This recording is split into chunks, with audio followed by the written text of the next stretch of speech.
Alright, napanood niyo ba si Ted Filon?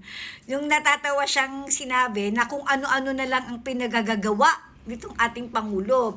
Andiyan yung nire-report niya kung sino yung mga nahuli, kung sino nagsauli ng pera. Ultimo, SSS loan. Singagban na rin ang nag-a-announce.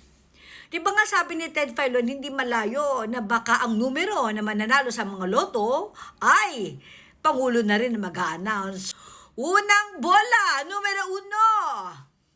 At sa pangalawang bola, meron tayong 36. Sa pangatlo, 42.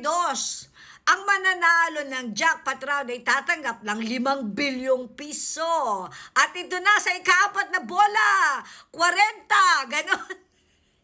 Alam mo, naisip ko, bakit man pwede rin ma-invite si Ngagba sa fiesta? Di ba may mga probinsya na pag may fiesta, may mga pabingo?